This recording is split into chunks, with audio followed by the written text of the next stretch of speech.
Gusti kang berkuwi kanthi hanepun asmaning Gusti kang berkuwi harap Gusti kang moho lastri moho asuh ingkang hargati cakat saisipun paring pepadang tining kalane manungsa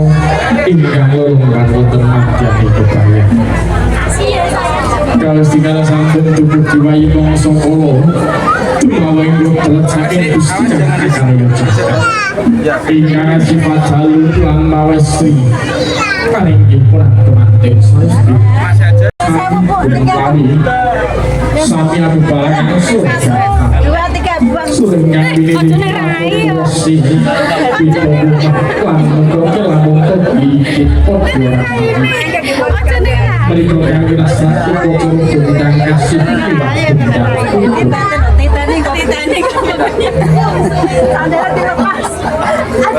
sampai dijawa raso dimuang teman-teman saling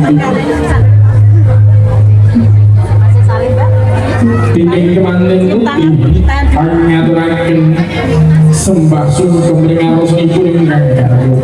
kondo yekti dinding ingkang garwa ing kemanten putih tansah bukti ringaros ibu imaming keluarga Dalam sarongko teman-teman yang asbab Gusti Kapang Gusti ayo cacane loki dan hamra pendidikan jinanipun kaki kanan telur dijak sampun kubli batin teman-teman kakung pecah sak nalika barang jumali tiga saking tembung tiga lain urip lan mati saiki manungsa sadonya ngapain di bawahe dasire pakai kaki tangga kesas itu teman-teman putri arah sohab basuh ambiani peringatan kan di dalam sekarang timbul suwarno dalam lanjut koyo lambang itu urip lambang uripan kawruh mewah ilmu segala kembangan diluwih pon suwarno ingkang handhukan sejaripun sekawarga saling kang kakang kawah adiari-ari rahman muserman selipun bakar-bakar sadare pakai lagi salindani pemenang teman-teman saling dipilih kang ditani ngantos bunjik tepat suci kemanti sabun kali morono ambil orang teman-teman ini pasok ambil yang jauh kalau cucu pengkiringan teman-teman kagum aneh di teman-teman putri mereka kami rasa bocor jenjung terancam untuk memain hati ibu juru semoga ibu juru panggil pengantin saking keluarga dong evaluasi David Ab Angasto ukuran meringkang nasab iker telah puter iker ingkang dumadi saking jalur kanan wujudipun kados boko kencana cacahipun sekawan isine jajan pasar cokakan kaso dari ibu juru sebuah rumampah pawinganipun menang temanten ambal kampung tiba kanthi perlambang perlambing kosakan parangi namanya dilepas bareng promo madyo diesel ke mbak mas kanthi rosing manati dene ibu juru sebuah anggiripun hamra saking panggipun temanten sinambi aneka sipun pengantin jalannya pelan-pelan aja ayang diniro pati hamil di beberapa pelan-pelan aja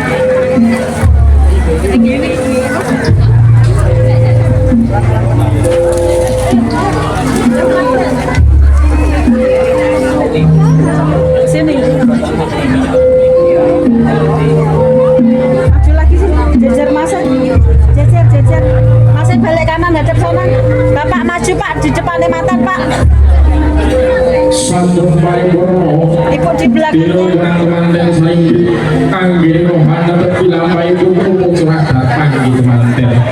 dini teman-teman saling bitwati kabaya meromai butuh wonten papan katresna kelampai roh romi buang gini hamboyong putra saling bintang sang kebaing mangat-yati bintang sang manggi kamulas hati kapolnya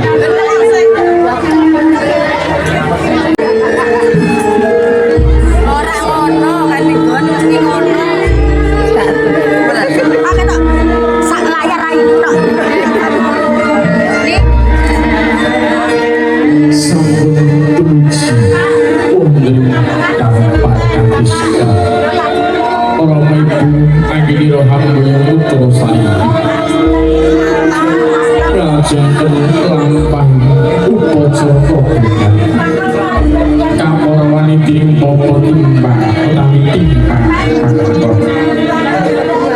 aneng ingkang romo lenggah pinarak wonten dampar aman putra salimbit wonten jitu kanan kiri itu siksa dening karung pinasih kanthi perambang perambit para ibu anggelo paring panggulungan paring pemarah paring patuldo dening putra salimbit putra badhe cinta suraoso ingkang sajuga putra mantu ingkang sawiji putra pribadi tanam sendiri aning putra salimbit kalenggan ketopring dampar rencana kanthi pelambang jujur tiyang sepuh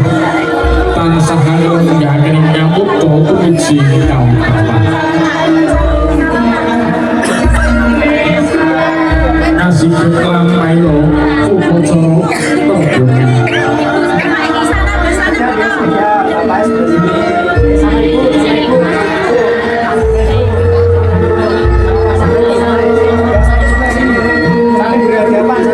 tinggal kali kontri mangun hati amapak alawi pun akan berusaha dinasih tidak putra salimbit dengan dimangaturaken salam namastu aku pambagyar jeng lamun akan bisa diatur hati sebut paling sami dicawanas paling orang ibu teman-teman dan bisa kasih aturan menyiapin anak aku sering dampar rendu ingin dikelanjang kesamaan ini bagi anak ibu selalu berikan putusan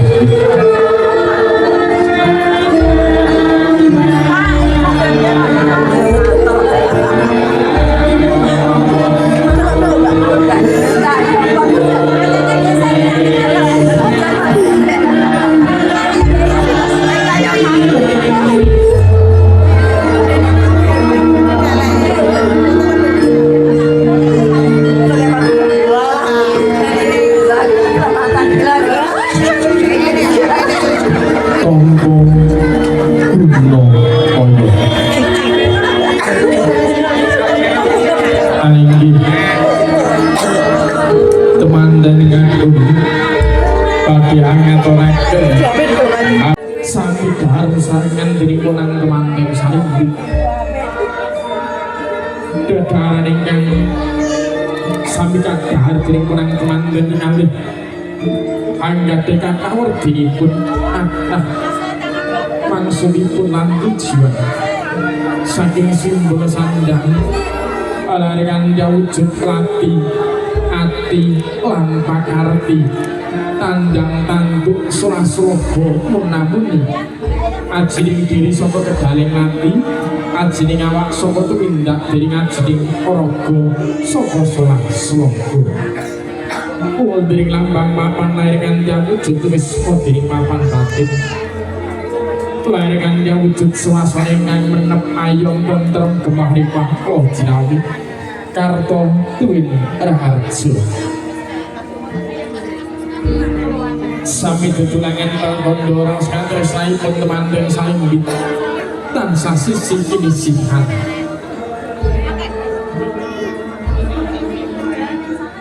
umzian terotawan ing rasa bunda terotawan ing toyo ingkang wujud bening air yang berwujud suci diminum oleh kedua mempelai dalam dunia medis tentunya baik untuk badan jasmani maupun rohani kedua mempelai. Sini ya, lurus badannya lurus ini. Anggini loponan teman-teman saling ditunjuk dari kan dimangat video penang teman-teman saling anggini pun untuk pelayan aku sakit Tuhan meringakan cipta somimah karyo sakit ambang perhorap suka cacai pun anenggi amarah Allah wabah sukyah telah mutmainah Bila saged dadi keluarga ingkang sakinah mawaddah tuwin warahmah. Amin amin ya rabbal alamin. Ya, ya lihat sini lagi, diminum lagi. Lihatnya gelas saja.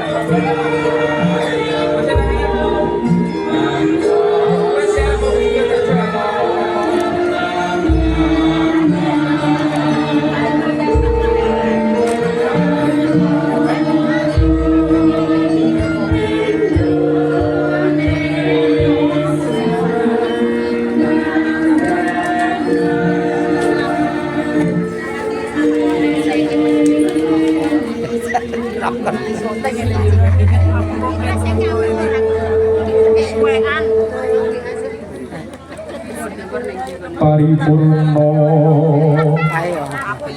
lampahing upacara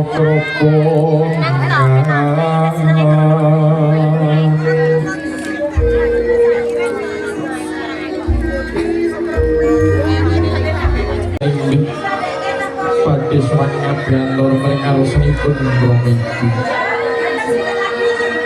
Tubung parang pelajaran temanten Tinglos langkono yin Tondo bekti Konang temanten sarindi Anggidiro Babi nyun dungo wangestu mengarusanipun Brahmiti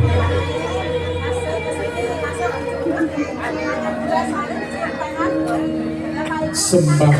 dodok untuk pepangkonipun Rama Ibu arenggih putra saringgih nyuwun pandonga pangestu anggilira badhe miwiti bebrayake kula kang tumetes ambes mili tumipoing balkono pepasan rekap yono tiga kang rinci kandi kumaset tesipun maspo ingkang sampun tumipoing balkono mereka pun dopres putra kami mereka senipun Rama Ibu ingkang kebarang sampun hanggul wentah Hamomong putra kekalih Ukir jiwa putra kekalih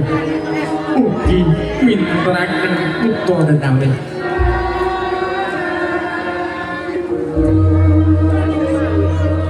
Sekataipun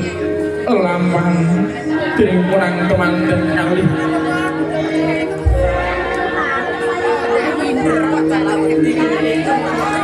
Sampun damel repotipun Rama Ibu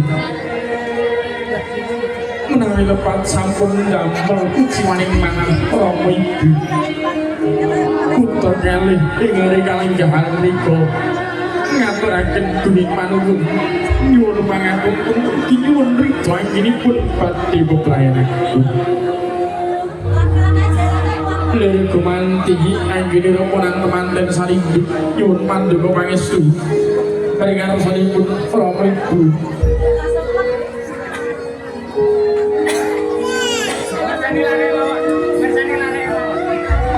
tunggal papaniro tunggal mangucapi punang temanten saringgih anggenipun nyuwun pandonga pangestu Rama Ibu tansah paring donga pangestu memuji mring parabaning Gusti ndedonga mring parabaning kawasa nyuwun mring parabaning ngrat amring wijinipun putra kalih anggena badhe hamil dibebrayanaken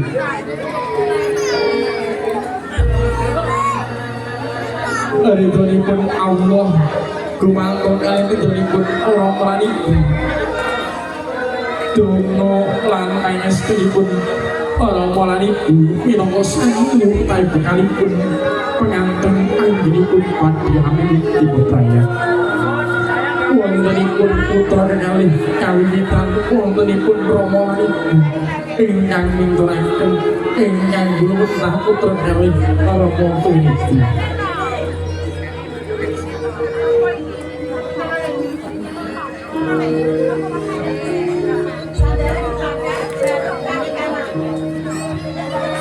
sampun paripurna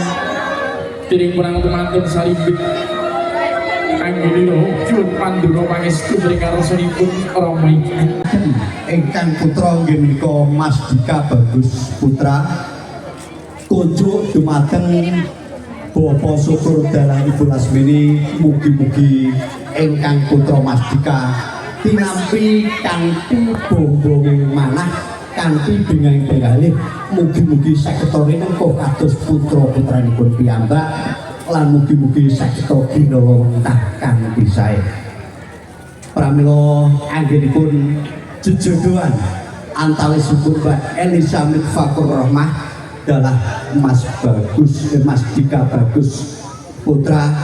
sageta atut runtut reruntungan wiwit purwa madyawasono tegesipun kawitan tengah-tengahan pungkasan tansah sinandingan wahyuning judul sebab napa para derek para pinter ngendikaken siji besi loro judul telu wahyu papat pangkat lima daya menika sedaya tiyang ingkang tumitah wonten ing alam donya menika boten angel mugi-mugi kemawon Mbak Elisa adalah Mas Bagus pasti dados judulipun ngantos saklamilanipun Syukur. Istimewa nih Mbak Elisa sekalian Mas Dika. Yo muga-muga nek wis untung lan akeh syukure jejodohane Mbak Elisa kalau Mas Dika yo dadi jejodohan sing sae. Amin Allahumma Amin. niku wau matur suwun minangka talangipun atur Mbah Syukur sak keluarga pindah boten ngirangi anggenipun raos hormat Mbah Syukur sak keluarga dhateng panjenengan sedaya khususipun Bapak Untung sak keluarga agengipun sedaya sampun dipun planning bahkan Mbah Syukur niku sampun ngangge EO kok bahasa kerene sakniki ngangge EO supados napa supados acara siang punika saged berjalan kalih lancar berjalan kanthi hikmah jenengan sedaya nggih remen jenengan sedaya nggih seneng sedaya keluarga ingkang dados tunggal sakmenika niku dados keluarga ingkang ageng lan ingkang nomor kalihipun sedaya pasugatan sedaya pinaraan sedaya panggenan lan dedaharan mangke nggih Bu nggih daring nggih tenang mawon tenang sedaya ingkang dipun siapake Mbah Syukur sak keluarga boten ngurangi anggenipun raos hormat dhateng panjenengan menawi mawon tesih enten salah lan kirangipun nyuwun agunging pangapunten ingkang sak kata-katanipun kersa nggih Pak Bu nggih kondang muni-muni jaten iring-iring nanggone bisane Dika ora oman snack Jaluk lah Mas. ya jaluk mawon Bu nggih panitia sing ngoman snack didumi